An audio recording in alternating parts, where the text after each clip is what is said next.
Absolutely. And speaking of rough, I dreaded this portion of the show, Ah, but we are going to come here, ladies and gentlemen. You know the team that I represent. You know who I am, Mr. Sean Spencer, and I'm a diehard Washington Commanders fan.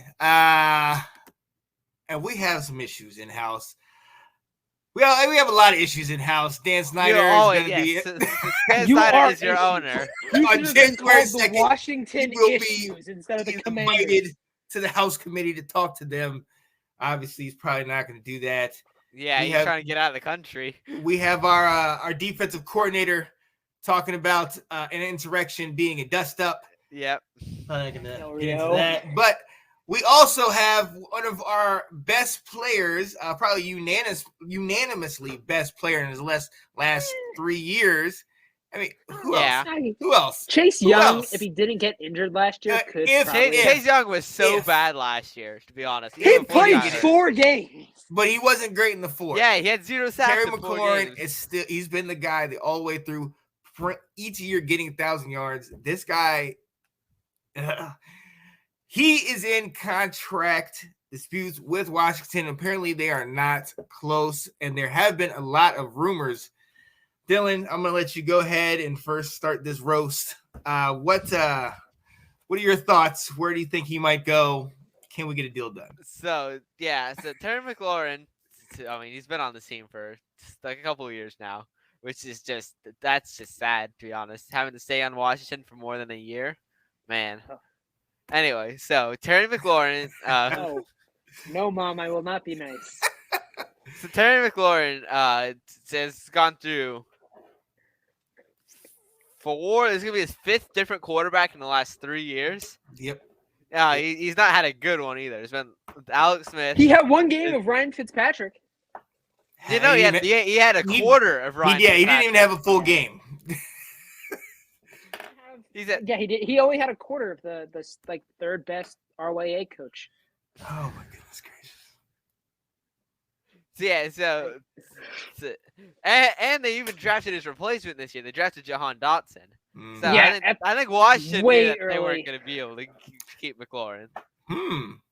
So and also Washington, instead of trying to help build pieces around McLaurin, they traded for Carson Wentz, which Hey! No, Carson's going to be all right. Don't worry about that. It's his left-handed throws when he's getting sacked. They're going to work so well. I've seen those highlights as well. Thank you, Dylan. You need to beat the team.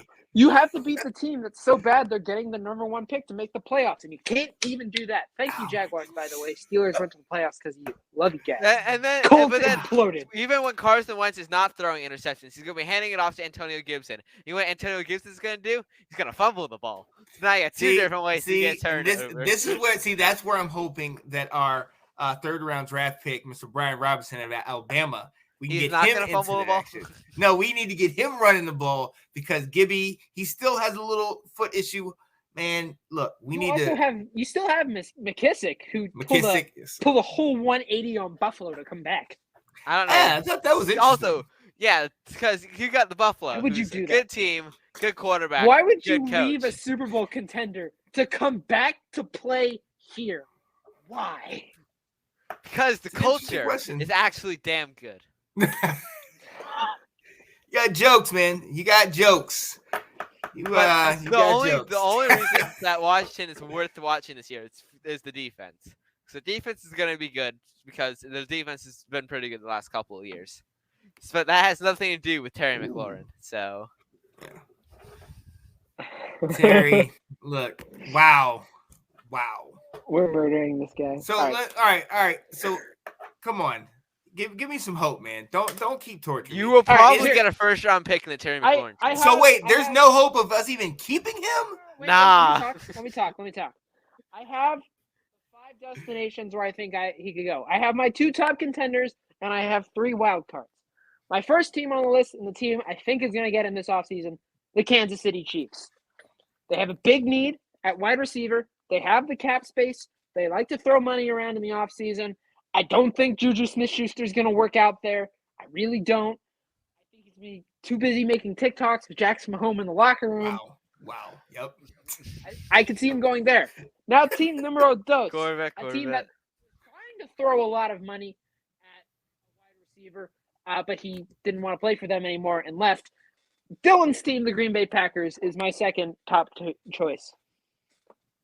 Here's why.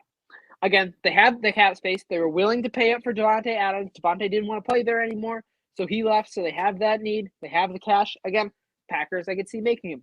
My top wild card team that could get him, the Tennessee Titans. No more A.J. Brown. You replaced him with Robert Woods, who's okay, but again, you have the cap. You have Malik Willis, who needs time.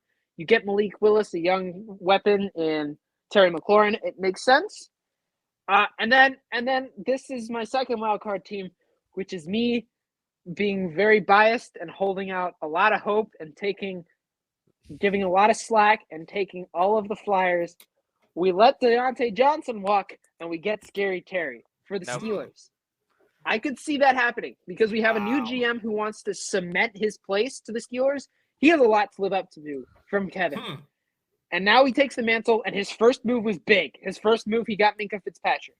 Yeah. He could go for another big offseason move and try to bring in a big-name wide receiver to make the Steelers a Super Bowl contender, again, to go with their young quarterback. I could see that happening. Oh, wow. It's happened before. When new GMs come in, they like to make those big moves to cement themselves. Sometimes they work out. Sometimes they implode. It happens. And then, of course, I want to make a comment. Okay, I was going to comment on the last one. Why does Terry want to go here? Oh, this one? Yeah. But Davante. You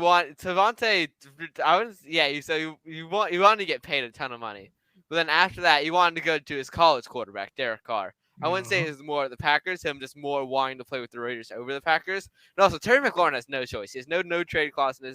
He can get traded anywhere, and as long as they give him the money, he wouldn't care. So I think Terry McLaurin. I don't think it's more of Davante not wanting to be in Washington. I don't think Terry McLaurin actually cares too much about Davante Adams. So with Davante Adams going around, Terry McLaurin just wants to get out of Washington because who wants to play in Washington?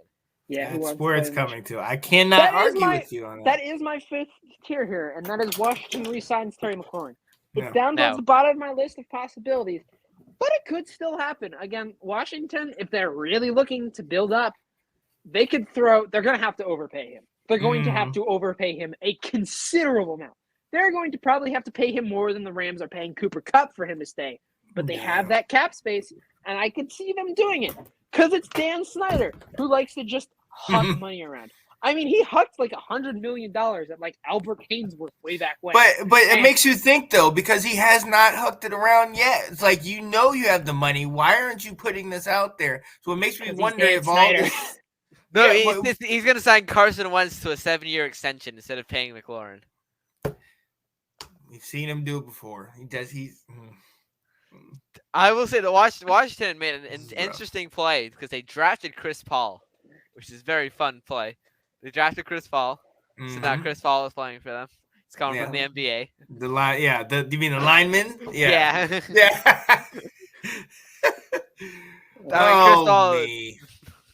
There was a lot of like NBA players, like NBA player names coming into this draft. There was Isaiah Thomas as well. Yeah. There was Kobe Bryant. So I don't know what this draft was, but there's just a lot of NBA players. With a C. Yeah. COBY. Look, we'll see. We'll see what happens. It is not looking good for us, and apparently, never like I said, looking good for Washington. Wow, really? You're gonna keep talking with your quarterback doing all the nonsense he's doing?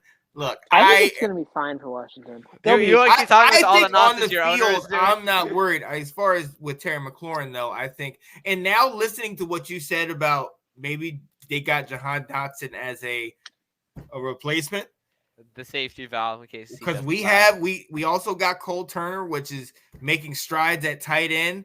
Bates, we're gonna get Logan Thomas back into the season, and we know Carson Wentz loves those big tight ends like he had with the Eagles and Goddard and Ertz, and then he had the big receiver in Pittman with the Colts. And Mo Alley Cox at tight end. Exactly. He's so like 6'7". So I mean, look, this is one thing we know is he can get it to those tight ends up the seam. So look, that could be interesting because and I can't blame Terry. I can't blame him. Like you said, we had 5 different quarterbacks, and we saw what Heinicke did, where he tried to throw him up there against Cowboys, and he jumped up and came back on his back, and I was like, look, you need the one throw against the Chargers. Yeah, that was amazing.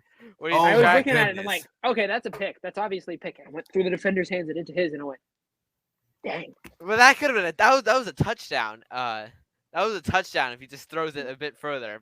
Who is that? This is Sydney saying Washington will go 10-7. Well, no, the Cowboys. I mean, we don't have any faith in the Cowboys, but I mean, the Eagles are still better. The Cowboys are going to win the division, lose in the first round of the playoffs, and all the Cowboys fans are going to be like, "Well, that was just a we damn boys.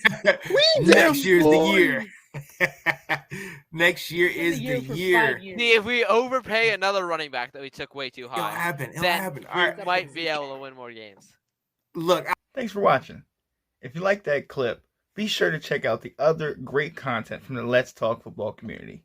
And as always, please like, subscribe, and hit that notification bell so you'll be notified when more great content like this becomes available.